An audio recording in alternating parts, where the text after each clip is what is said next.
In the dim glow of the office garage, a shadow stepped forward, not with fear in his eyes, but the weight of unspoken sins.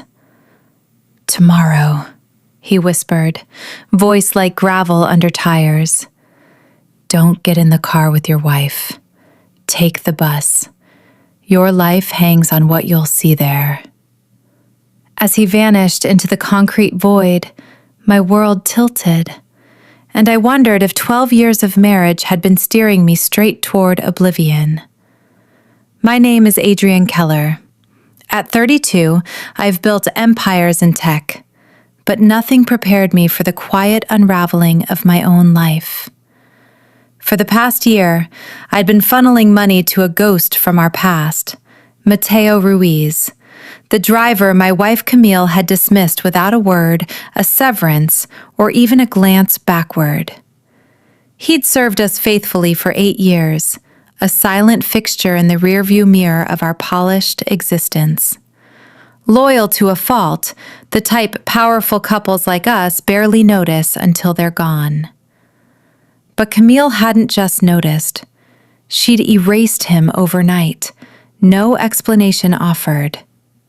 I tracked him down 3 weeks later, laboring through endless night shifts in a dingy warehouse, his pride buried under stacks of crates. I didn't pry. Questions felt like intrusions.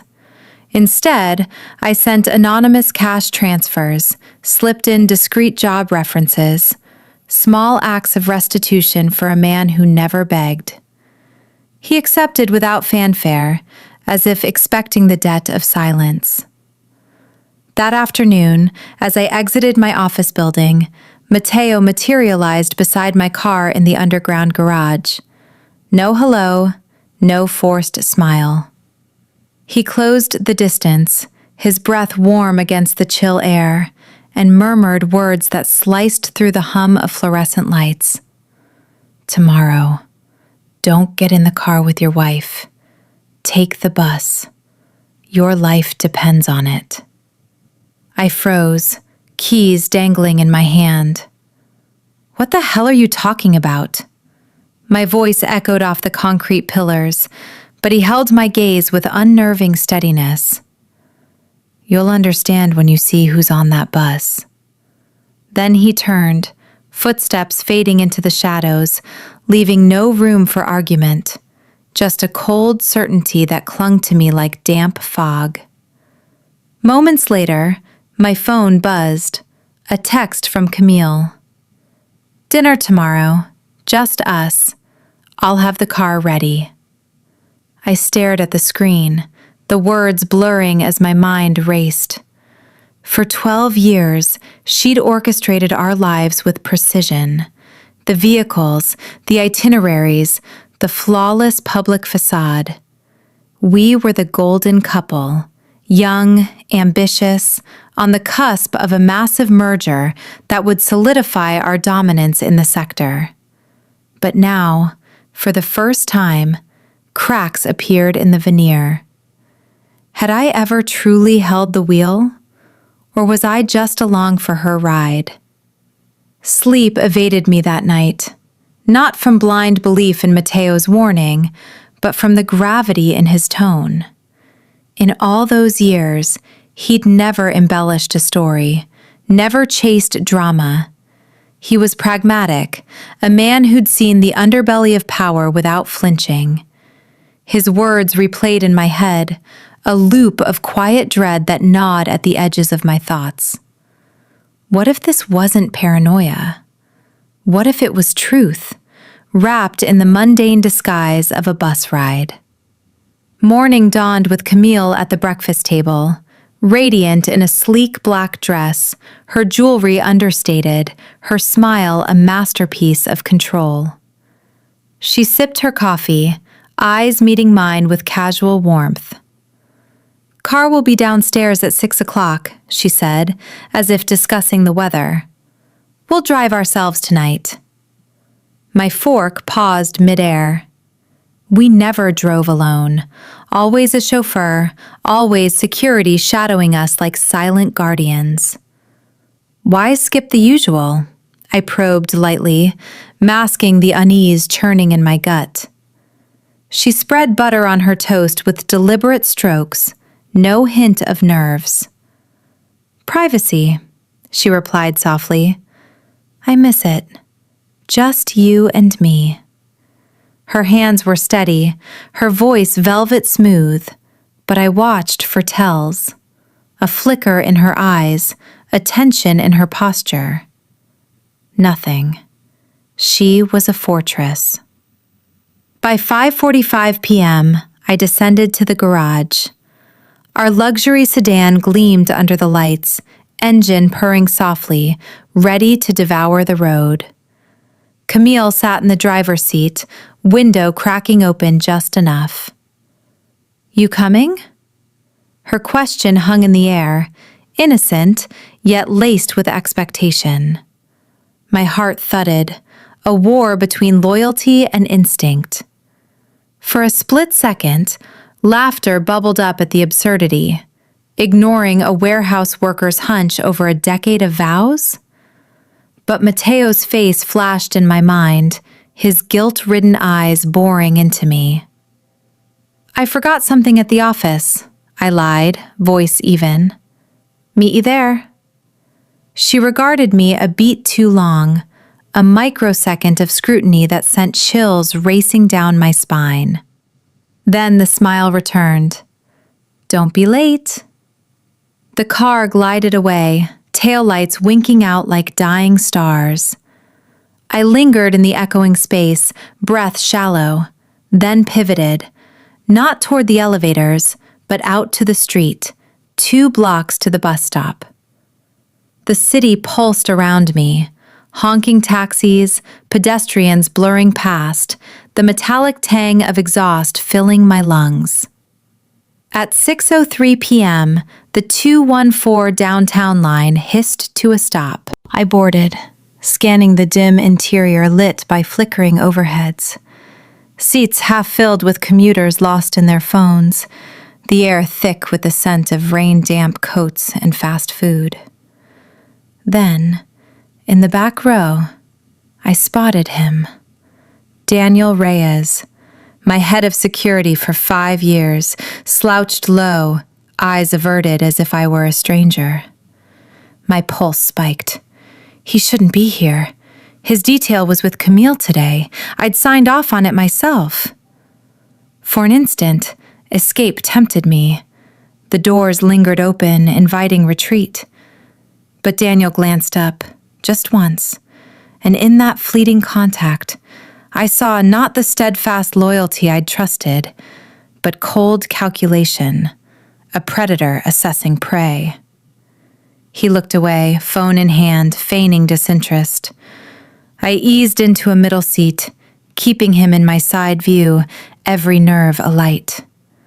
The bus lurched forward, tires rumbling over asphalt. Why was he here? Surveillance? Coincidence? My mind spun webs of possibility, each more tangled than the last. I fired off a text to Camille. "Running 10 minutes late, traffic." Her reply pinged instantly. "No problem, drive safe." Drive safe? Odd phrasing? A subtle jab? Or paranoia creeping in? Daniel fidgeted, checking his watch, his phone, then stealing a glance at me via the rearview reflection. That's when I noticed the other anomaly. 2 rows ahead, a man in a crisp navy suit, earpiece glinting, posture too rigid for a casual rider. Unfamiliar face, but no coincidence. The bus halted at 8th Street. Navy suit rose, Daniel following suit. No eye contact with me, no acknowledgement. They disembarked in tandem, doors sighing shut behind them. The bus pressed on, leaving me in a vacuum of questions. My phone vibrated again, a news alert slicing through the tension. Luxury sedan in multi-vehicle collision, driver critical, passenger condition unknown. Timestamp, 6:17 p.m. Location, the precise crossroads Camille's route would cross. Ice flooded my veins. I stared at the screen, the words searing into my brain, the world narrowing to that digital glow. Slowly, I lifted my gaze. The seat beside me, vacant moments ago, now held Matteo. He hadn't been there when I boarded. How? When? I schooled my features, refusing to startle. Camille had drilled it into me. Never react first. Let others expose their hands. Matteo settled in, gaze forward, voice a low murmur. You weren't supposed to see Daniel. Calm, as if discussing the route. I did, I whispered back, matching his tone. And the man in the navy suit. A subtle nod from him. The accident wasn't random. I swallowed hard, the bus's hum vibrating through me. I assumed as much. Sirens wailed faintly outside, city lights streaking by like accusations. Was I the target? The question hung heavy. Matteo turned fractionally. No. That denial hit like a blow, harder than confirmation. You were the variable. Silence enveloped us, thick and oppressive. My thoughts whirled. Our high-stakes world of mergers, where sympathy could sway boards, where a crash could grant temporary power. Camille suspected you might not get in. Matteo continued softly. Daniel was backup. Backup for what? The crash wasn't to kill you, he added, to create narrative. It clicked then. Public tragedy for a power couple, media frenzy, emergency authority in her hands, leverage in the merger. Who's driving? I pressed, dread pooling. Matteo's jaw clenched. Not Camille. She got out 2 blocks before. My stomach plummeted, a free fall of betrayal. The bus slowed, emergency lights flashing ahead, smoke curling into the dusk. That car was meant to crash, Matteo whispered. My phone buzzed, an unknown number. I answered, heart hammering. A composed female voice. Adrian, where are you? Camille. I forced steadiness. On my way. Pause.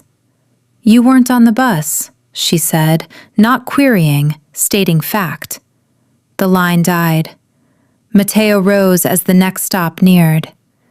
You need to see something. For the first time, realization dawned. The bus wasn't salvation. It was the snare. We stepped off the bus into the cooling evening air, the doors hissing shut behind us like a final punctuation. Sirens wailed closer now, a chaotic symphony cutting through the city's indifferent hum. Matteo moved with purpose, leading me down a narrow side street flanked by shuttered storefronts and overflowing dumpsters. The acrid bite of burning rubber drifted on the breeze, mingling with the metallic scent of impending rain. We stopped between a darkened cafe and a pharmacy with its neon sign flickering closed, the red glow painting our faces in intermittent crimson. That wasn't Camille driving, Matteo repeated, voice barely above the distant clamor. Then who was? The question scraped out of me, raw. He pulled his phone from his jacket, thumbed to a video file, and angled the screen so only I could see. Timestamp, 5:58 p.m. Underground garage footage, grainy but unmistakable. Camille emerged from the driver's side of our sedan, graceful as ever, black dress catching the light. She circled to the passenger door, slid in. Moments later, Daniel Reyes appeared in frame, calm, deliberate, taking the wheel. The engine revved once, then the car eased forward and out of view. She staged it, I breathed, the words tasting like ash. No, Mateo corrected quietly. She escalated it. The distinction landed like a blade between ribs. He swiped to another clip, different angle, different day, 3 weeks earlier. Daniel, in a dimly lit corridor, speaking to the same Navy suit man from the bus. They weren't huddled in conspiracy. They were relaxed, laughing softly, shoulders loose, the ease of old allies. This wasn't her idea, Mateo said, eyes never leaving the screen. Not the lethal part. My mind raced to connect the fragments. Then whose? He finally met my gaze, the look heavy with something close to pity. You're 32, Adrian. Fastest liquidity event in the sector this year. Majority control shift on the horizon. You really think everyone's thrilled about handing the keys to a kid who still believes in merit? The crash wasn't about sympathy votes or temporary authority. It was engineered instability. If I'd been in that car, even walking away unscathed, markets would convulse. Emergency board provisions would activate.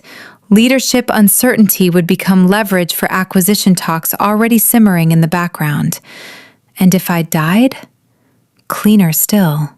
No messy probate, no contested shares. Just a swift power vacuum filled by whoever had positioned themselves closest to the throne. My phone buzzed again. Breaking news alert. Young tech executive Adrian Keller involved in serious crash. Rumored critical condition. My name already trending. Hashtags blooming like blood in water. Mateo glanced toward the intersection where emergency lights pulsed red and blue against rising smoke. This wasn't her move. The pieces locked into place with sickening clarity. If Camille had only wanted optics, a staged fender bender for headlines and leverage, Daniel had hijacked the script. He hadn't been backup. He'd been the executioner. And he'd assumed I was in that car.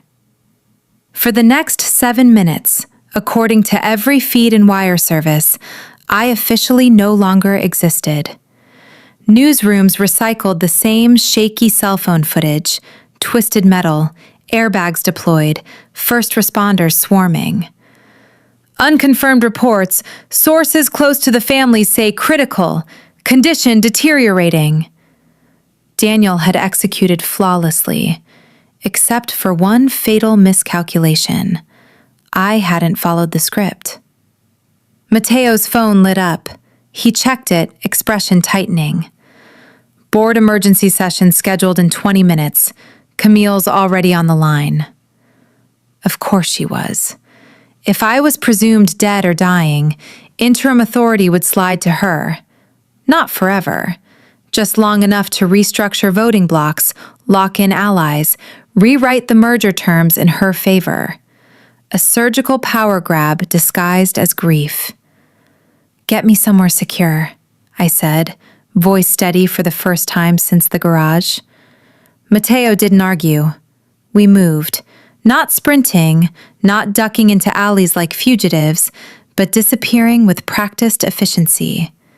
Through a service door, up a narrow stairwell smelling of old cardboard and motor oil, into a small office above the very warehouse where he'd once worked nights.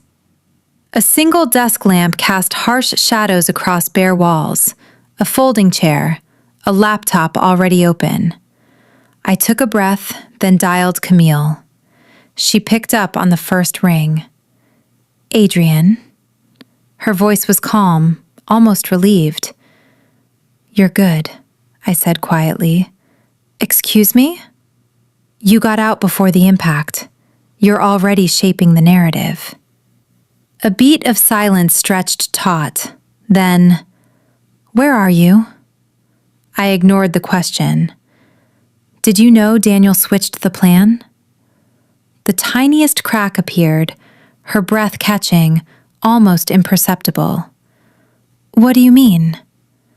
You weren't escalating, I said. He was. Long pause. When she spoke again, her tone had dropped, stripped of polish. Adrian, you were supposed to be in that car. Not accusatory, not furious, confused, bewildered even. And in that moment, I understood. Camille hadn't known. The staged accident had been hers, controlled, survivable, a chess move for leverage. Daniel had turned it into a guillotine. He hadn't been safeguarding her interests, he'd been carving out his own. My phone vibrated again. Private number. I answered without speaking.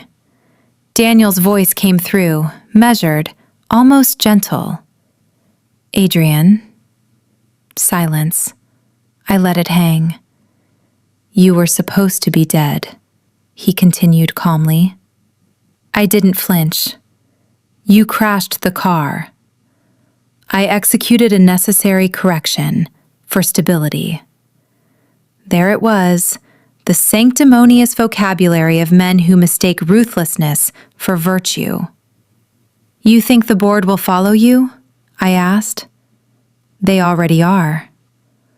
I muted him and looked at Mateo. He nodded once. The laptop screen showed the board portal, Emergency Session Live. Camille's voice filled the speakers, poised and professional. Until we confirm Adrian's condition, we must preserve continuity and protect shareholder value. Daniel cut back in on my phone, softer now. You built something extraordinary, Adrian. But you're emotional. You hesitate. I don't. And that justifies attempted murder? It justifies inevitability. I unmuted the board call. Good evening. The line went dead silent. Camille's breath hitched audibly. Daniel froze mid-sentence. Interesting discussion, I continued, tone even. Especially since I'm very much alive. Chaos erupted. Overlapping voices, startled exclamations, chairs scraping. I didn't rush. I suggest we review the garage footage, I said, and the unauthorized driver's seat swap. Daniel tried to interrupt. Too late. Mateo screen-shared the clip.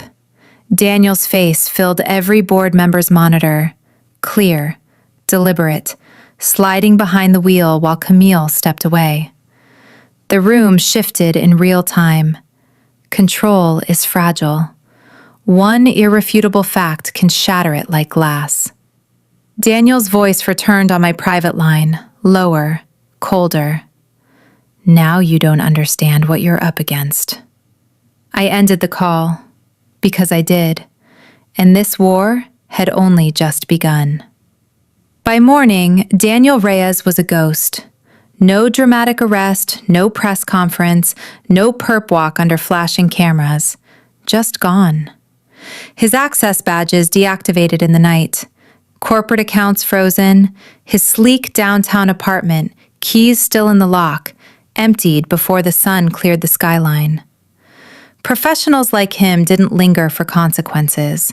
They pivoted, vanished into the gray spaces where money and silence intersect. The board issued a terse statement. Daniel Reyes has been suspended pending full investigation into matters of security protocol and fiduciary duty. Clinical language for betrayal. The crash was quietly reclassified as mechanical failure under review, the official narrative scrubbed clean of conspiracy. Markets steadied the moment I appeared publicly. Video statement from a nondescript conference room, suit crisp, voice measured. Uninjured, composed, in full control. Stocks ticked upward within minutes. Crisis averted, or so the headlines claimed. Camille arrived at the warehouse office that afternoon. No entourage trailing her, no security detail, no photographers waiting to capture the grieving widow turned triumphant survivor. Just her, alone, coat draped over one arm, heels clicking softly on the scarred concrete floor. She looked smaller without the armor of optics, the perfect posture softened by exhaustion she couldn't quite hide. You didn't tell me, she said quietly, stopping just inside the doorway. You didn't ask.